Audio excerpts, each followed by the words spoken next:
ಶ್ರೀಮದ್ ಭಾಗವತಂ ಮೊದಲನೇ ಸ್ಕಂದ 3ನೇ ಅಧ್ಯಾಯ 16ನೇ ಶ್ಲೋಕ. ಸುರ ಅಸುರಾಣಾಂ ಉದಧಿಂ ಮತ್ನಾತಾ ಮಂದರಾಚಲಂ ದದ್ರೇ ಕಮಟ ರೂಪೇಣ ಪೃಷ್ಠೇ ಏಕಾದಶೇ ವಿಭು. ಅನುವಾದ: ಭಗವಂತ ತನ್ನ 11ನೇ ಅವತಾರದಲ್ಲಿ ಕೂರ್ಮನಾಗಿ ಜನ್ಮ ತಾಳಿದನು. ಕೂರ್ಮ ಅವತಾರದಲ್ಲಿ ಕೂರ್ಮನ ಚಿಪ್ಪು ಮಂದಾರಾಚಲಕ್ಕೆ ಆಧಾರವಾಯಿತು. ವಿಶ್ವ ದೇವಾಸರು ಈ ಮಂದಾರಾಚಲವನ್ನು ಕಡೆಗೋಳಾಗಿ ಬಳಸಿದರು. ಭಾವಾರ್ಥ ವೈಸ್ ಎಸಿ ಭಕ್ತಿಯನ್ನು ಸಂಮಿಶ್ರ ಶ್ರೀ ಎಸ್ 11ನೇ ಅವತಾರ ಈ ಕೂರ್ಮ ಅವತಾರ ಟೋಟಾಯ್ಸ್. ಇದು ಯಾಕೆಂದ್ರೆ ಯಾಕೆ ಈ ಅವತಾರ ತಾಳಿದ ಅಂದ್ರೆ ಒಂದೊಂದು ಕಾಲದಲ್ಲಿ ಈ ಸುರಾಸುರರು ಅವರಿಗೆ ಅಮೃತ, ಸಮುದ್ರದಿಂದ ಅಮೃತ ಉತ್ಪಾದಿಸುವ ಪ್ರಯತ್ನ ಇತ್ತು. ಆಗ ಅದಕ್ಕೋಸ್ಕರ ಇದಾಯ್ತು. ಆದ್ರೆ ಇಚ್ಛೆ ಅಂತಂದ್ರೆ ಅಮರರಾಗಬೇಕು, ಅಮೃತ ಕುಡಿದ್ರೆ ನಾವು ಅಮರರಾಗ್ತೇವೆ. ಹಾಗಾಗಿ ಆ ಇಚ್ಛೆಯಲ್ಲಿ ಅವರು ಇದು ಮಾಡಿದ್ರು. ಆ ಸಮಯದಲ್ಲಿ ಆ ಮಂದರಾಚಲಕ್ಕೆ ಕಡೆಗೋಳಾಗಿದ್ದದ್ದು ಈ ಕೂರ್ಮ ಅವತಾರ. ಎಸ್, ಈಗ ನೆಕ್ಸ್ಟ್ ಶ್ಲೋಕಕ್ಕೆ ಹೋಗುವ. ಕೃಷ್ಣ ಚೈತನ್ಯ.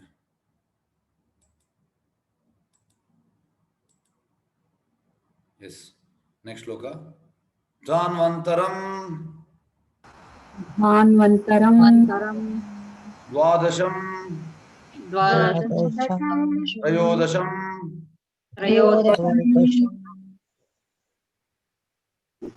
ಚ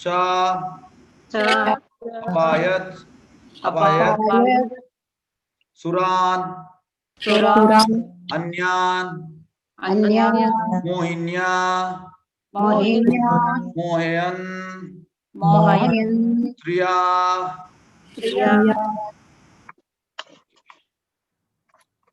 ಧಾನ್ವಂತರಂ ದ್ವಾದಶಂ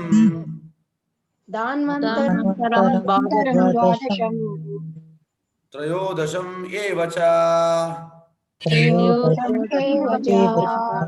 ಅಭಯಾತ್ ಸುರಾನ್ ಅನ್ಯಾನ್ ಮೋಹಿನ್ಯಾ ಮೋಹಯಾನ್ ಶ್ರಿಯಾ. ಧಾನ್ವಂತರಂ ಧನ್ವಂತರಿ ಎಂಬ ದೇವೋತ್ತಮನ ಅವತಾರವನ್ನು,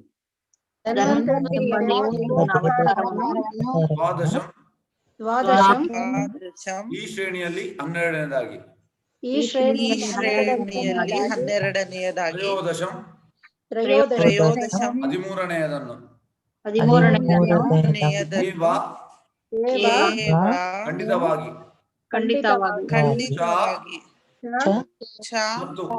ಮತ್ತು ಉಳಿಸಿದನು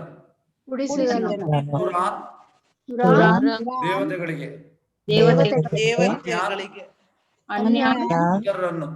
ಇತರರನ್ನು ಮೋಹಿನ್ಯ ಮೋಹ ಸೌಂದರ್ಯದ ಮೋಹಯನ್ ಮರಳುಗೊಳಿಸಿ ಸ್ತ್ರೀ ರೂಪದಿಂದ. ಅನುವಾದ: ತನ್ನ 12ನೇ ಅವತಾರದಲ್ಲಿ ಭಗವಂತನ ಧನ್ವಂತರಿಯಾಗಿ ಕಾಣಿಸಿಕೊಂಡನು. 13ನೇ ಅವತಾರದಲ್ಲಿ ಮೋಹಿನಿಯಾಗಿ ರೂಪ ತಾಳಿ ತನ್ನ ಮನಮೋಹಕ ಸೌಂದರ್ಯದಿಂದ ಅಸುರನ್ನು ಮೋಹಿತರನ್ನಾಗಿ ಮಾಡಿ ದೇವತೆಗಳಿಗೆ ಅಮೃತವನ್ನು ನೀಡಿದನು. ಎಸ್, ಈಗ 12ನೇ ಅವತಾರ ಧನ್ವಂತರಿ.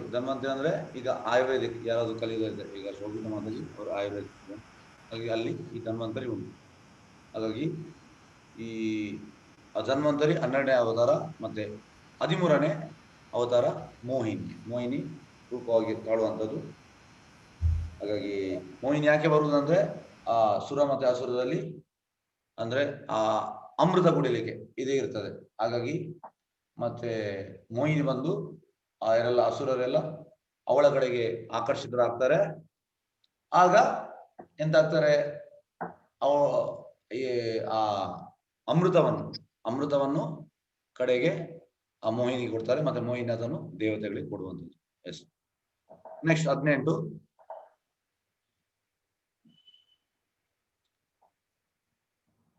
ಚತುರ್ದಶಂ ನಾರಸಿಂಹಂ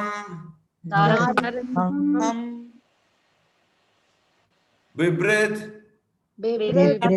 ದೈತೇಂದ್ರಂ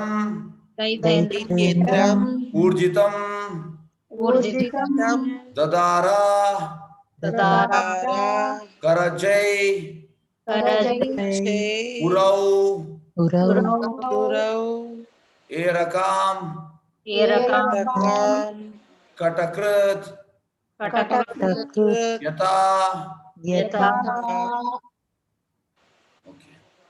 चतुर्दशम नरसिंहम चतुर्दशनं बिभ्रदैतेन्द्रियम ऊर्जितम बिभ्रदैत्येन्द्रमूर्छितं ददार कराजय उरौ कराचेर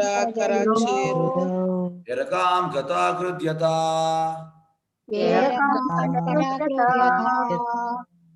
ಚತುರ್ದಶಂ ಈ ಅವತಾರದಲ್ಲಿ 14ನೆಯದು ಈ ಅವತಾರದಲ್ಲಿ ನಾರಸಿಂಹಂ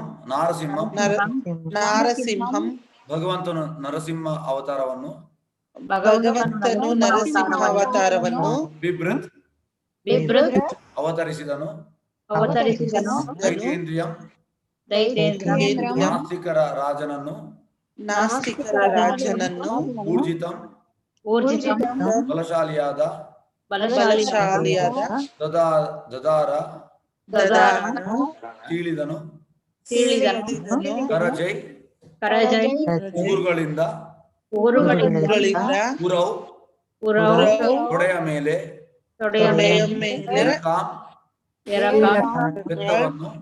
ಬೆತ್ತವನ್ನು ಕಟಕೃತ್ ಬಡಗಿಯು ಯಥಾ ಹೇಗೋ ಹಾಗೆ ಅನುವಾದ.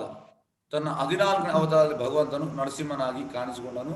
ಅಸುರನಾದ ಹಿರಣ್ಯಕಶಿಪುವಿನ ಸದೃಢ ಶರೀರವನ್ನು ತನ್ನ ಉಗುರುಗಳಿಂದ ಬಡಗಿಯು ಬೆತ್ತವನ್ನು ಸೀಳುವಂತೆ ಸೀಳಿ ಹಾಕಿದನು.